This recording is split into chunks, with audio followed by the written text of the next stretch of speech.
Magandang hapon, update na nga muna tayo sa lagay ng ating panahon ngayong araw ng Tuesday, June 11, 2024. Kung makita ka natin sa ating satellite image, kung maalala natin kahapon may minomonitor tayong low pressure area na nakaapekto sa may Visayas at Mindanao area.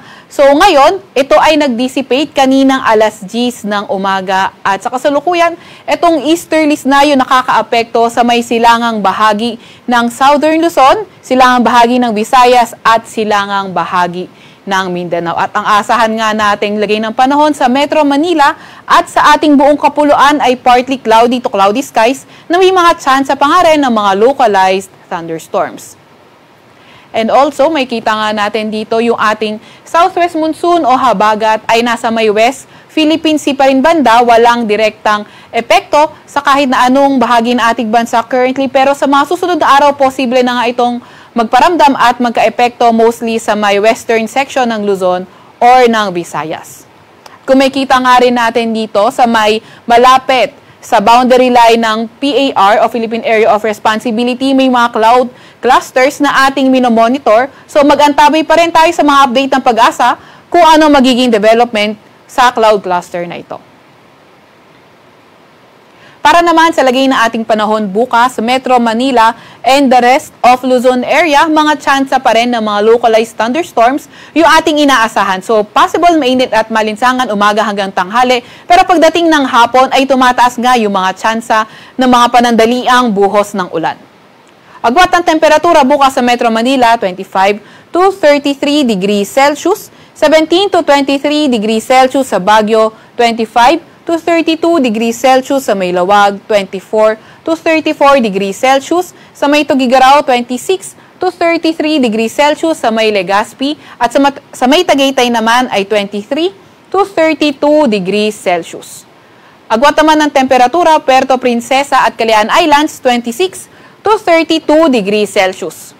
Para naman bukas sa may Visayas at Mindanao area, mga tsansa pa nga rin ng mga localized thunderstorms sa ating inaasahan at partly cloudy to cloudy skies condition pa rin. Yung ating mga kasamahan sa Regional Services Division patuloy na maglalabas ng mga thunderstorm advisory, heavy rainfall warning o hindi kaya rainfall advisory kung kinakailangan. Agwat ng temperatura bukas sa may Iloilo, sa may Zamboanga, Cagayan de Oro at Tacloban maglalaro mula 25 to 32 degrees Celsius. Sa may Cebu naman at Davao, 25 to 33 degrees Celsius.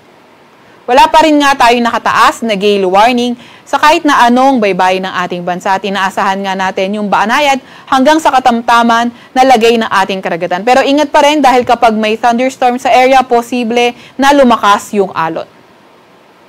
Para naman sa 3-day weather outlook ng mga pangunahing syudad natin, so may kita natin Metro Manila, Baguio at Legazpi, Thursday to Saturday, mga tsansa nga lang ng mga localized thunderstorms yung ating inaasahan at partly cloudy to cloudy skies condition. Although hindi natin tinatanggal yung possibility by Friday and Saturday mostly sa western section ng Southern Luzon, posible na ngang maramdaman itong epekto ni habagat.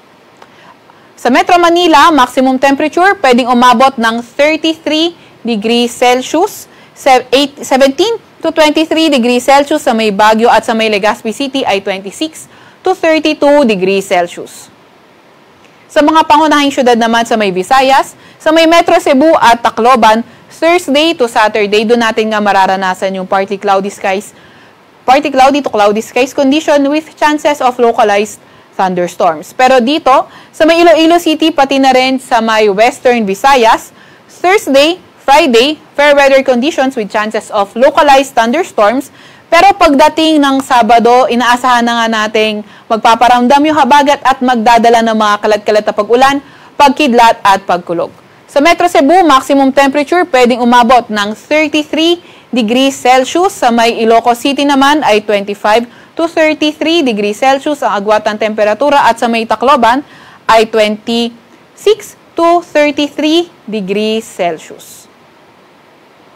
Dito naman sa may Metro Davao, Cagayan de Oro, Zamboanga City at sa may malaking bahagi ng Mindanao area, mga tsansa ng mga localized thunderstorms ang ating kailangang paghandaan. So kahit partly cloudy to cloudy skies condition, pa rin tayo, patuloy pa nga rin tayo mag-antabay sa update ng ating Regional Services Division kung meron tayong mga thunderstorm o rainfall advisory o hindi kaya heavy rainfall warning. Sa Metro Davao, agwat ng temperatura ay 25 to 33 degrees Celsius. Sa may Cagayan de Oro City ay 25 to 32 degrees Celsius at sa may Zamboanga City ay 25 to 34 degrees Celsius. Sa Kalakhang, Maynila, ang araw ay lulubog ng 6:25 ng gabi at sisikat nga bukas, maaga-aga 5:27 ng umaga. Huwag magpapahuli sa update ng Pag-asa, i-follow at i-like aming X at Facebook account, DOST_Pag-asa. Mag-subscribe din sa aming YouTube channel, DOST-Pag-asa Weather Report. At para sa mas detalyadong impormasyon, bisitahin ang aming website, pag-asa.dost.gov.ph. At yan naman po muna ang latest mula sa Weather Forecasting Center ng Pag-asa.